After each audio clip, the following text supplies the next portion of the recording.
The Stealth has that built in. Why didn't anybody think of this before? What's happening, Boot Junkies? Mike Delgadio here, back with another video on home studio setup for voiceover. And we've got two microphones in the booth today, and we're going to talk about one in particular and use another microphone for comparison so you can get a sense of how this mic fits in and maybe what you might use it for. The microphone that we are talking about in the booth today, holy cow, that's loud. The microphone that we're talking about today is this one right here. This one is the Aston Stealth Dynamic Cardioid microphone. And I think you're going to like this one because this one has it's got a really good value proposition. It's got a very clever design, and I think it's got some wide application out in the market. And I have it up against the Shure SM7B, which I think is probably its nearest competitor. If you're really shopping for this microphone is probably on your radar too, and so we'll see how they compare and see if this is the right microphone for you.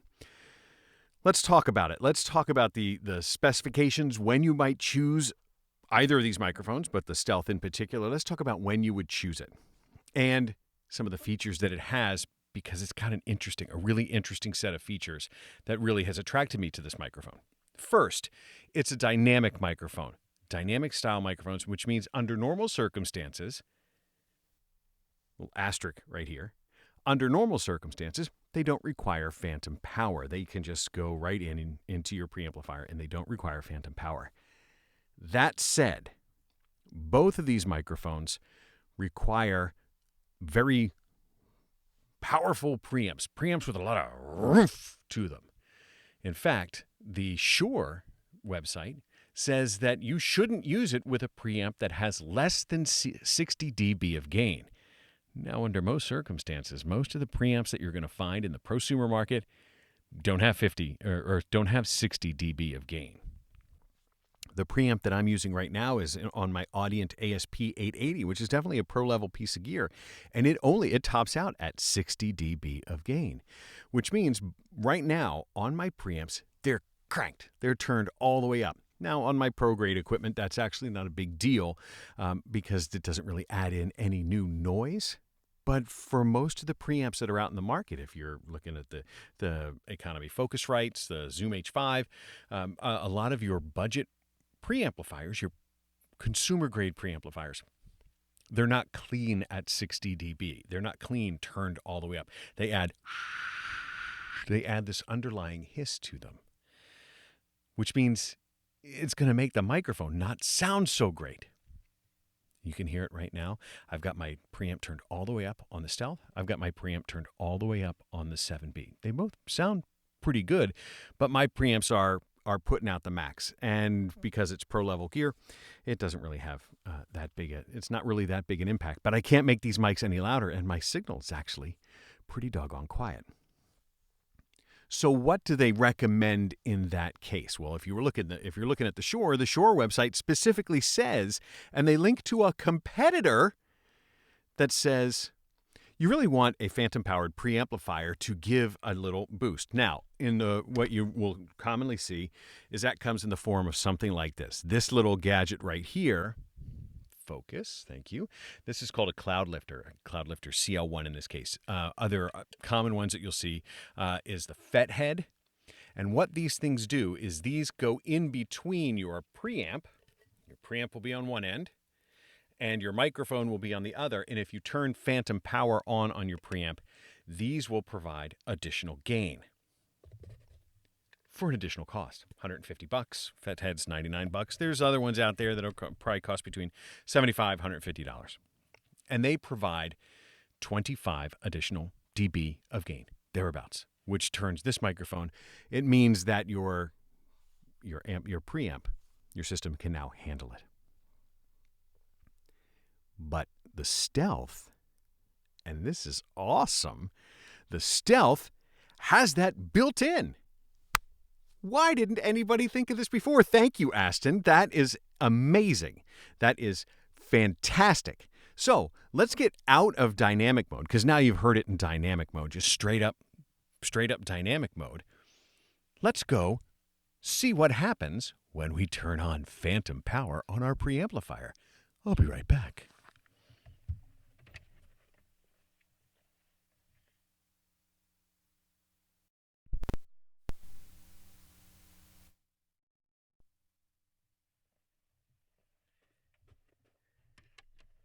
Probably heard a little click. Probably heard a little click there. But now, did we see? Oh, it happened. You see right there? There's an LED built into the microphone because this thing has that cloud liftery circuit built into it, that phantom powered preamplifier, and it provides 50 dB of gain, which means right now the preamplifier, my preamplifier back there, I turned it practically all the way down. So I'm going to get really nice performance out of my preamplifier if I'm on a consumer grade preamplifier. There'll be no hiss way down at that level. So now I've got gain galore. Now what I have to do to get something similar is I have to put this in place on the Shure. So I'll do that right now. This is the purple one. So I have to unplug. So I'm talking into this one now. I have to unplug the Shure, plug it into, what am I doing here? I have to plug the microphone into the cloud lifter, dig that, and then I take the cloud lifter, another XLR cable, I plug that in there, and then this goes into the preamplifier.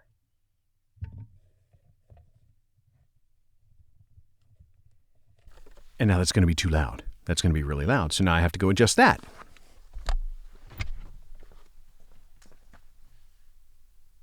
So now I have phantom power turned on and I've got gain galore. I had to pay $150 extra for this microphone to make that happen. And this microphone's already more expensive. This one has it built in. And you can see it by that little purple light right there. Now, if you don't like that purple light, there's a little switch on the back that allows you to turn it off. Stealth. But I like it, so I'm going to keep the purple light on. And it tells me that phantom power is on.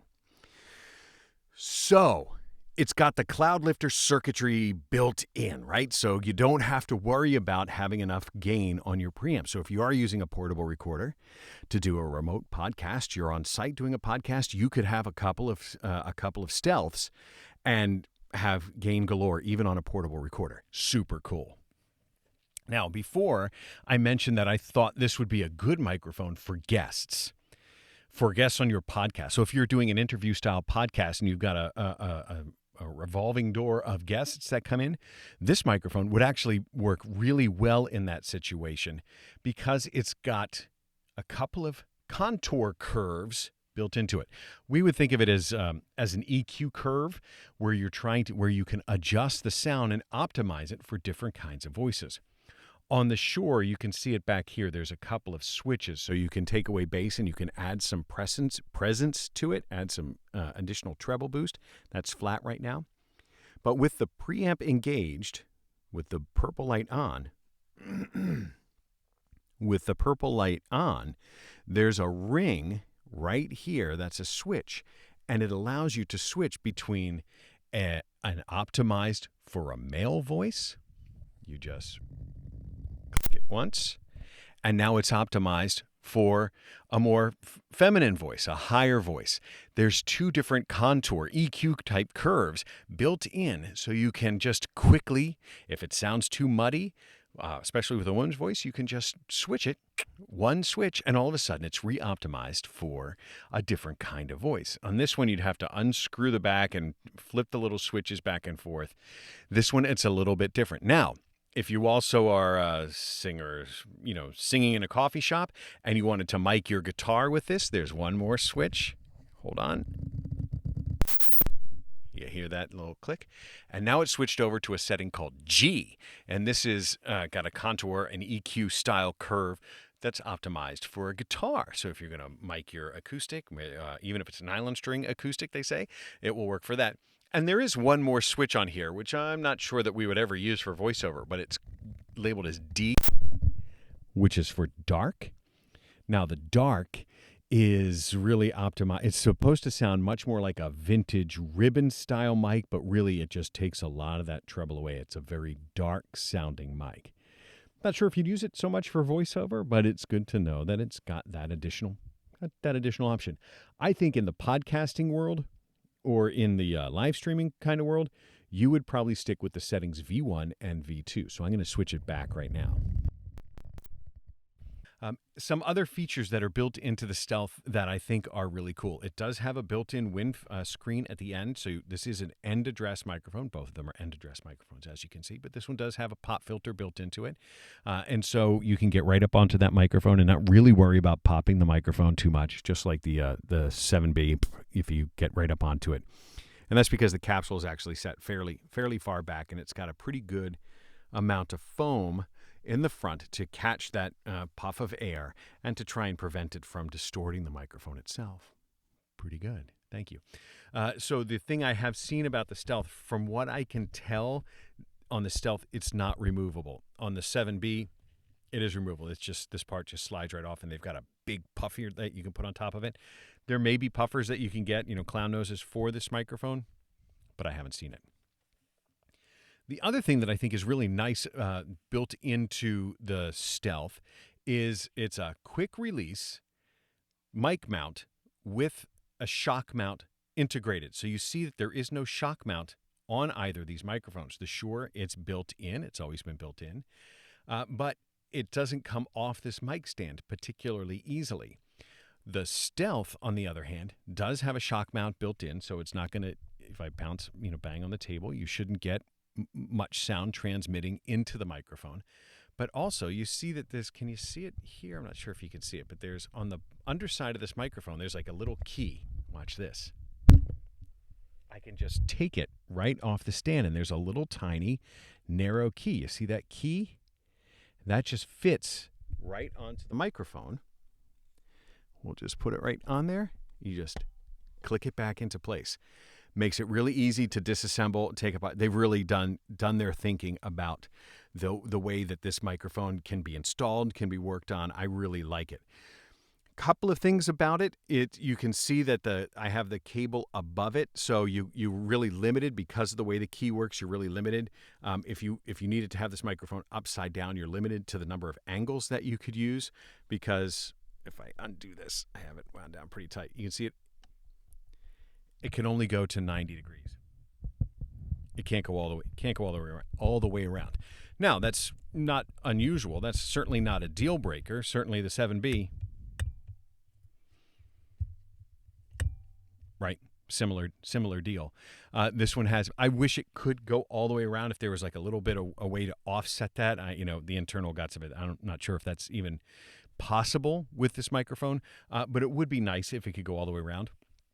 The second thing is I wish that key, I think in order to make it a quick release key, I wish that key was a little bit more secure feeling. It does. The microphone has some play. It's got some play. Now, the 7B, it's also got play on its mount. It's just a thing they have. They both have some play to it. I wish that this one felt a bit more secure, since it is like friction fit. That key, since it is friction fit, I wish it felt more secure. I would be happy to press a button to release that mic from that key. I wish that was like that, but it's not. So there's that. It does have a shock mount built into it, so you see there's no shock mount around it. I will say that this is one place where the Aston does fall a little bit short compared to the 7B. It does transmit handling noise a little bit more than the 7B. I do think that the internal shock mounting of the 7B is more effective than the Stealth. This is a metal case, very robustly made, both of them very robustly made. But this one, I do find that the handling noise, this will thump the mic more than the 7B. So the thumps, while it's very minimal, The 7B does transmit them in a little bit more. And so where that may come into play is if you ever watch something like the Joe Rogan podcast, people are always trying to adjust that mic. It must drive the engineers crazy because people are always touching the microphone. This one, it will come through a little bit more than the 7B, at least in my experience. Is it a deal breaker? I don't think it's a deal breaker by any stretch of the imagination. It's very minimal. It's still very well isolated, but I wish it could be more. If it did become a problem, you could always add a universal shock mount to it. This is the Rycote USM VB. So you could always just get one that just slides right on the end of the microphone. And this could become a shock mount. So you could get sort of a double duty. What did I do? You could do like a double duty style shock mount. It's certainly not necessary, but if you did find that you needed additional shock mounting, you could always use something like this. Whereas this would not work on the 7B. Just because of its design, it wouldn't work. This one, you at least have that additional option. Specification-wise, it's got a very high tolerance for loud sounds, especially if you undo the preamp. You can throw incredibly loud sound at it. It's not going to hurt the microphone. The additional settings are there. It's sensitive from 20 hertz to 20,000 hertz. It's got all of the right specs. I think the sound is really great.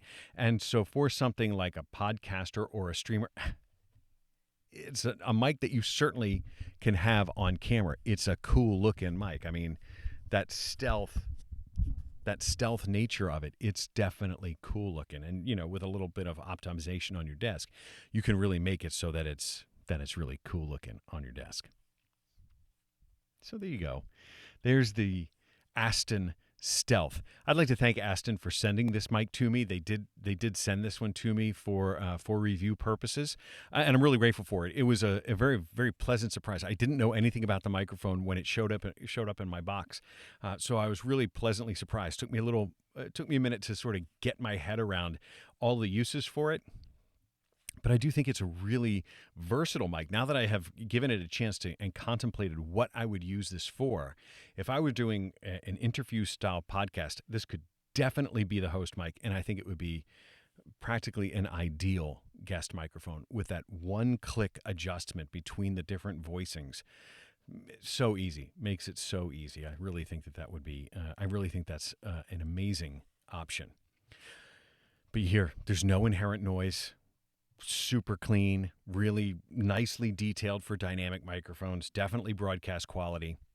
And this one comes in at $379. So it's already $30 less than the 7B on its own, and it's about almost $200 less than the 7B plus the Cloud Lifter because it's got the preamplifier built into it. Really, really a nice option for podcasting, really a nice option for streamers, really a nice option if you're in a less than ideal acoustic environment where you might have to deal with some room noise and where you might have to get right up on that microphone. You can really take care of you can cure a lot of ills with a dynamic that you can get right up on that's got plenty of gain. I really do think it's a very, very interesting option, and I really am grateful to Aston for them sending it to me. So does that help? Are you a podcaster looking at this microphone? I hope then that this comparison was one that you found beneficial. I hope. Anyway, that's all I have for you today. Now go get yourself a microphone. Maybe a dynamic microphone with the preamplifier built in. But get yourself a microphone, any microphone, and record something amazing. Thanks. We'll talk to you next time.